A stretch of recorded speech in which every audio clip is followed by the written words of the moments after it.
भी तो टटोले। वो कौन सा जमाना था जब अल्लाह के नबी ने कहा मस्जिद नबवी की ये छत खजूर के पत्ते की बनी हुई है। नमाज पढ़ाने के लिए अल्लाह के नबी खड़े हुए, सहाबा नमाज पढ़ा रहे थे। अल्लाहू अकबर। अल्लाह के नबी ने नमाज पढ़ाई, अल्लाहू अकबर। सहाबा ने नबी के पीछे नमाज पढ़ ली। रुकू में गए, हवा में तेजी आ गई। रुकू से उठे, समी अल्लाहु लिमन हमीदा। हवा इतनी तेज चली कि खजूर के पत्तों की बनी हुई छत उड़ गई। अल्लाहू अकबर कहकर सजदे में गए। पानी के कतरे जमीन के ऊपर गिरने लगे। जमीन पर मिट्टी थी, पानी के कतरे जमीन पर गिरते और जमीन से मिट्टी उठकती और वो मेरे नबी के चेहरे पर लग जाती। नमाज पढ़ाने के बाद सलाम फेरा, अस्सलामु अलैकुम व रहमतुल्लाह, अस्सलामु अलैकुम व रहमतुल्लाह। सहाबाए किराम की तरफ चेहरा किया, मुक्तदियों की तरफ। चांद जैसा चमकने वाला चेहरा आज मिट्टी से सना हुआ है, आज मिट्टी से गर्दालूद है। सहाबा ने नबी अकरम के चेहरे पर लगी हुई मिट्टी को देखा। आपके सहाबा के आंखों में आंसू आ गए। अल्लाह के नबी सल्लल्लाहु अलैहि वसल्लम से अर्ज करने लगे, आज खजूर के पत्तों की छत उड़ गई, जमीन पर मिट्टी के छींटे आपके चेहरे पर लगे।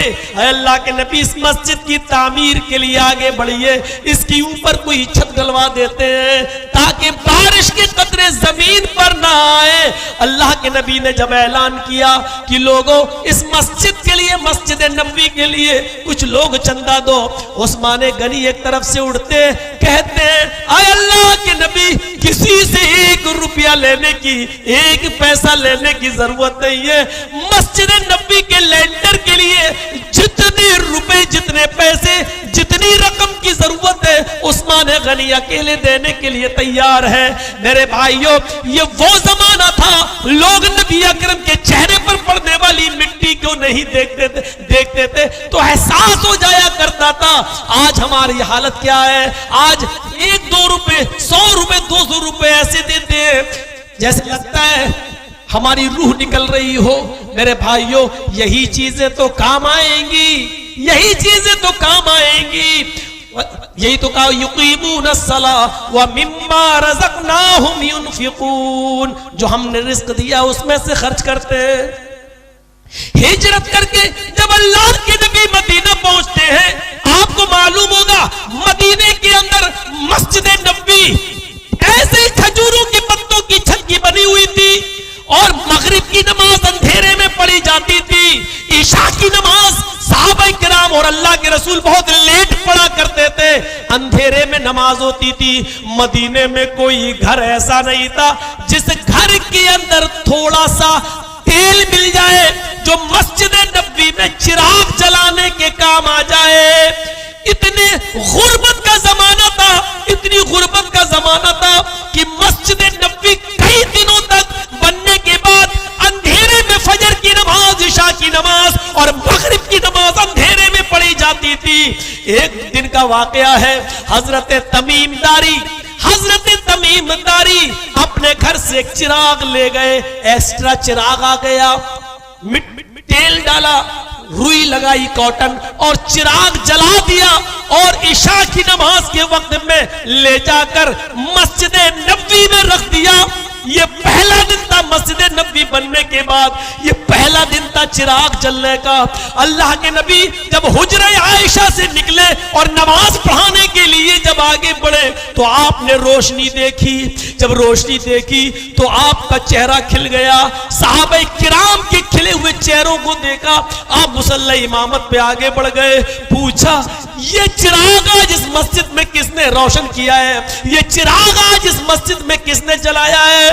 लोगों ने बताया ये तमीम दारी लाए हैं।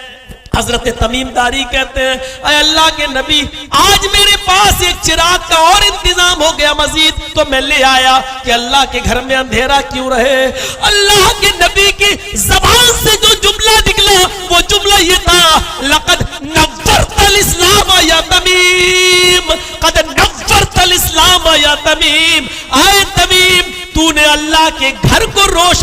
किया, आज तूने पूरे इस्लाम को रोशन कर दिया, आज तूने पूरे मजहब को रोशन कर दिया, आज तूने पूरे दीन को रोशन कर दिया, आज तूने चिराग जलाकर पूरे दीन को चमका दिया, पूरे इस्लाम को चमका दिया।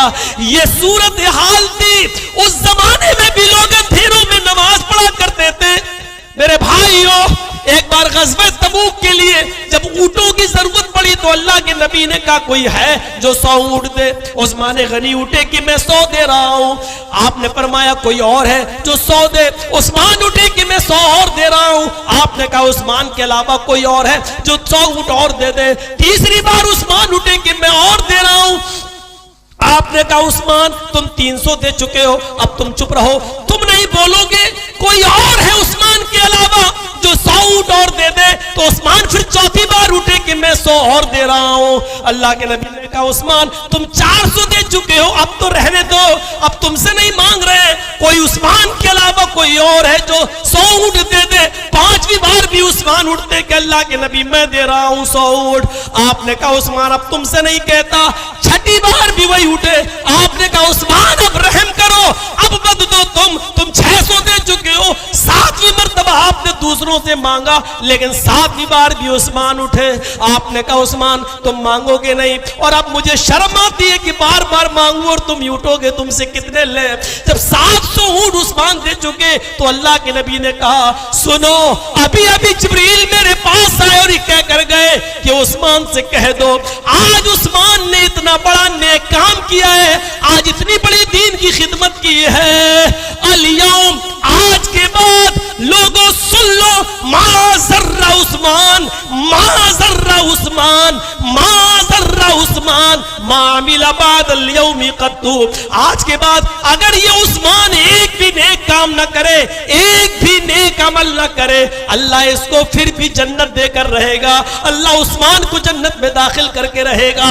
ये कौन सा दौर था जो नबी बार बार दूसरों से मांग रहे हैं और उस्मान अकेले उठ रहे हैं। ये जज्बा हमारी जिंदगियों में नहीं आ सकता है। इसलिए सूरह बकरा के पहले रुकू को पढ़िए, बार बार पढ़िए, उसकी तफसीर में जाइए और पढ़िए और अपनी जिंदगियों में इनकलाब पैदा कीजिए। ये पहला रुकू है जो हमारी जिंदगियों में इनकलाब पैदा कर रहा है। पूरा कुरान तो छोड़ दीजिए, कहां तक आप मुताला कर पाएंगे और कहां तक आप चल पाएंगे। पहले रुकू से इबरत हासिल कर लीजिए। अल्लज़ीना युमिनूना बिल गैब व युकीमूना सलाह व मिम्मा रज़क़नाहुम युनफ़िक़ून। और इसके बाद लास्ट जुमला है वबिल आखिरति हुम यूक़िनून। जो कयामत के दिन, आखिरत के दिन का यकीन रखते हैं, जो ये मानते हैं कि एक दिन हम अपनी जिंदगी का खात्मा भी होगा मेरा, और मरेंगे भी, और मरने के बाद हम दोबारा उठाए जाएंगे और हमसे हमारी जिंदगियों का हिसाब व किताब होगा। 4 सवाल होंगे, 5 सवाल होंगे हमसे अल्लाह तबारक व तआला की यहाँ मैदान महशर में। अन उम्रिही फीमा अफना। पहला सवाल, हमने तुझे जो उम्र दी थी तूने उसको कहां गवाया। वो अन शबाबिही फीमा अबलाह। जवानी दी थी उसको कहां गवाया। वह माली ही, माल दिया था कहां से कमाया। बिन ऐन इक्तसबा, कहां से कमाया। वो ऐन अनफक्ता, और उसको खर्च कहां किया। ये चौथा सवाल। पहला सवाल उम्र कहां गवाई। ये 1 साल से लेके 80 साल तक की जो जिंदगी दी थी कहां गवाई। बुढ़े बोलेंगे हुक्का पीने में। कहां गवाई। मालो दौलत कमा के औलाद के नाम करने में। वान शबाबिही फी बाबला। उम्र में 1 साल से लेके 80 साल की पूरी जिंदगी आ गई, लेकिन जवानी के ताल्लुक से अल्लाह अलग सवाल करेगा। 15 साल से लेकर 40 साल तक की जो जिंदगी होती है ये जवानी कहलाती है। इसके ताल्लुक से अल्लाह अलग से सवाल करेगा। ये हमने जो जिंदगी तुम्हें दी थी, जवानी, नौजवानी और जवानी, ये तुमने कहां गंवाई, कहां खर्च किया। जवाब तैयार करो। क्या है जवाब। कैरम बोर्ड खेलने में, IPL देखने में, बीड़ी सिगरेट की खेती करने में, बनाने में, सूद खाने में। औरतें जवाब देंगी छोटे छोटे कपड़े पहनकर बाजारों में घूमने में, अपने देवरों के साथ घूमने में, अपने बहनोइयों के साथ घूमने में, अपने बॉयफ्रेंड के साथ फेसबुक पे और व्हाट्सएप पे चैटिंग करने में। खोल खोल के बताऊं, क्या क्या बताऊं? आपने अपनी जिंदगी के बारे में सब सवाल का जवाब ढूंढ लो। जवानी कहां? 2 सवाल, उम्र के बारे में, जवानी के बारे में। तीसरा सवाल माल के बारे में, कमाया कहां से, ये तीसरा सवाल, कहां से कमाया। और चौथा सवाल खर्च कहां किया, ये भी बताओ। कमाना जरूरी नहीं, कमाने से ज्यादा खर्च कहां किया। खर्च अपने बेटे को MBBS कराने में, MBBS में हमारा बेटा नहीं आया तो 50 लाख 60 लाख रुपए डोनेशन देकर हम प्राइवेट स्कूलों में घुसेड़ने में। जवाब ढूंढ लो, क्या जवाब देना है। पैसा कमाया कहां से और खर्च कहां किया, 4 सवाल। और 5वां सवाल हम मौलवियों से भी होगा, वान इल्म जो दिया था उसको तुमने लोगों तक कितना पहुंचाया। ये 5वां सवाल हम जैसे उलमा से भी होगा। ये 5 सवाल जब तक कोई आदमी जवाब न दे दे, कदम नहीं हिला सकता। वबिल आखिरति हुम युकीनून, आखिरत का दिन ये मानना पड़ेगा, डे ऑफ जजमेंट, एक फैसले का दिन आएगा। दुनिया में कोई अदालत ऐसी नहीं है जो इंसान को उसके अमलों का पूरा पूरा हिसाब और पूरा पूरा जजमेंट कर दे। कोई दुनिया में ऐसी अदालत है? मुझे आप बताइए, बताइए। एक सवाल, हमने किसी एक आदमी का कत्ल किया है, जुर्म साबित हो गया कोर्ट के अंदर, हमारी सजा क्या है? फांसी। निर्भया हत्याकांड में 4 लोगों को फांसी हुई, एक ने पहले ही खुदकुशी कर ली थी, 5, एक नाबालिग था तो वो बच गया। निर्भया एक थी, उसको मारने वाले 4 थे, 6 लोग थे, एक नाबालिग था, उसको 3 साल की सजा मिली, वो छूट गया। एक तिहाड़ जेल में खुदकुशी करके खुद मर गया, बचे 4, उनको लटका दिया गया फांसी के फंदे पर। जान तो एक की गई, इन लोगों ने मिलकर एक की जान ली, और इस एक के बदले में जान कितने लोगों की गई? 5 लोगों की। एक ने खुदकुशी की और 4 फांसी के फंदे पर लटका दिए गए। इंसाफ नजर आ रहा है? हालांकि शरीयत भी यही कहती है, अगर 20 लोगों ने भी मिलकर मारा है किसी एक को तो उन 20 को कत्ल किया जाएगा। लेकिन एक आदमी ने एक को कत्ल किया, हम हैं, एक को कत्ल किया और जुर्म साबित हो गया तो सजा क्या है? फांसी। सऊदिया में हुए तो कत्ल, लेकिन अगर हमने 50 को मारा है तो अकेले हमने अगर 50 को मारा है तो सजा क्या है? फांसी। एक को मारा तब भी फांसी, 50 को मारा तब भी फांसी।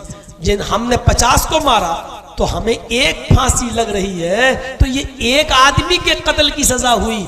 अभी 49 कत्ल की सजा भी बाकी है, जो दुनिया की अदालत हमें नहीं दे सकती है, नहीं दे सकती है दुनिया की अदालत। हमने 10 को कत्ल किया, हमें भी सुप्रीम कोर्ट के फैसले ने हमें भी मुजरिम साबित करके हमें सजाए मौत सुना दी, हमें सजा मिल गई। हमने तो 10 को कत्ल किया, सजा तो हमें अकेले मिली। अभी 9 आदमी के कत्ल की सजा मेरे ऊपर बाकी है, ये कौन देगा? दुनिया की कोई अदालत नहीं जो इस आदमी को पूरी पूरी सजा दे सके। इसीलिए बनाया गया आखिरत का दिन, डे ऑफ जजमेंट, जहां इंसान को उसके अच्छे और बुरे अमल की पूरी जजा भी मिलेगी और पूरी की पूरी सजा भी मिलेगी। जो 9 कत्ल की सजा और बाकी है, जो 49 कत्ल की सजा और बाकी है, वो तुम्हें जहन्नम में भुगतना पड़ेगी, वो तुम्हें सजा मिलेगी। इसलिए डे ऑफ जजमेंट मानना पड़ेगा, कयामत का दिन मानना पड़ेगा। इसलिए ये यकीन करना पड़ेगा कि एक दिन आएगा कयामत का, और उस दिन इंसान को उसके अमलों की पूरी जजा और सजा मिलेगी। अल यौम ला तमलिकु नफ्सुन लिनफ्सिन शैआ वल अम्रु यौमइज़िन लिल्लाह। आज के दिन कोई किसी का पुरसान हाल नहीं। आज कोई नफ्स किसी नफ्स की, आज कोई इंसान किसी इंसान का मालिक नहीं है। वल अमरु यौमइज़िन लिल्लाह, आज के दिन सारे मामलात अल्लाह के इख्तियार में है। खड़े होंगे सब लोग लाइन से, सऊदिया का बादशाह भी होगा, पाकिस्तान का वजीर आजम भी होगा, तुर्की का तैयब उर्दुगान भी होगा, शाम का भी होगा, सीरिया का भी होगा, इराक का भी होगा, ईरान का भी होगा, मलेशिया का भी होगा, आपके इंडिया का भी होगा। लाइन से सब खड़े हुए होंगे और अल्लाह ताला पुकार कर कहेगा, ए दुनिया में चौधराहट करने वालों, आए दुनिया के बादशाहों, आए दुनिया के मालिकों, हमने अलग अलग हिस्सों का अलग अलग आदमी को मालिक बना दिया था। आए मालिकों, आए दुनियादारों, आए दुनिया में बादशाह करने वालों, लिमनिल मुल्किल यौम, आज के दिन का पूरा मालिक कौन है? आज के दिन का पूरा बादशाह कौन है?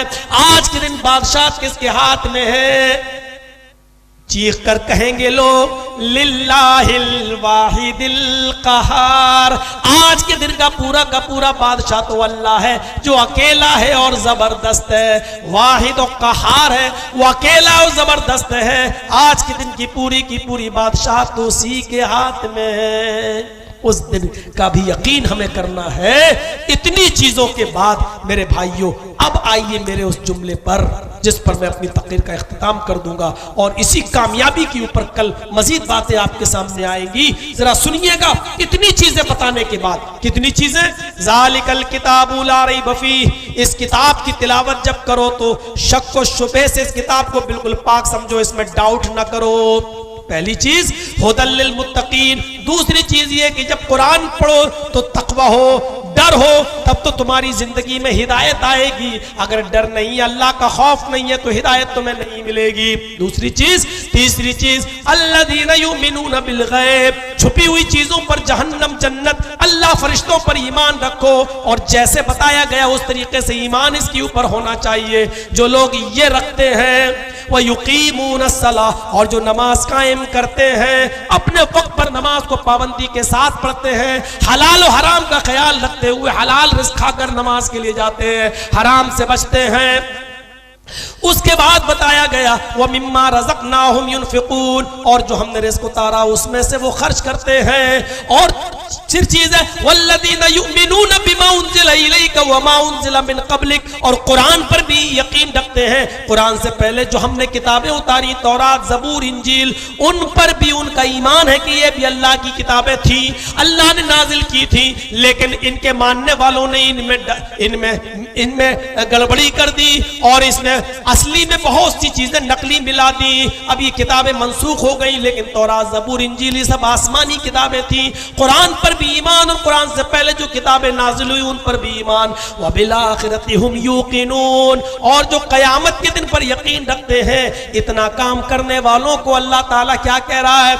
उलाइका अला हुदम मिर रब्बिहिम, यही लोग हैं जो अपने रब की हिदायत पर हैं। व उलाइका हुमुल मुफ्लिहून, और यही लोग हैं जो कामयाब होने वाले हैं। अब कामयाब होने के बाद इंसान कहां जाएगा? कामयाब होने का मकसद क्या है और कैसी कामयाबी, ये इंशाअल्लाह एक टुकड़ा इसका छोड़ रहा हूं जो कल इंशाअल्लाह पूरा करूंगा मैं। हम अल्लाह से दुआ करते हैं कि बारे इलाह हमारी जिंदगियों में इनकलाब पैदा फरमा दे। अल्लाह हमें कुरान करीम पर पक्का और सच्चा ईमान रखने वाला बना दे। बारे इलाह हम तुझसे ये भी दुआ करते हैं कि हमें पक्का सच्चा नमाजी बना दे, जन्नत की नेमतों के लिए नेक अमल करने वाला बना दे, और जहन्नम के अजाब से बचने के लिए गुनाहों से बचा ले। अल्लाह क़यामत के दिन की तैयारी करने की हमें तौफीक अता फरमा, और जब तक तो हमें जिंदा रख, इस्लाम पर जिंदा रखना, और जब हमारा खात्मा हो तो ईमान पर हमारा खात्मा फरमाना। वमा अलैना इल्लल बलागुल मुबीन व आखिरु दअवाना अनिल हम्दुलिल्लाहि रब्बिल आलमीन। अस्सलामु अलैकुम व रहमतुल्लाहि व बरकातुहू।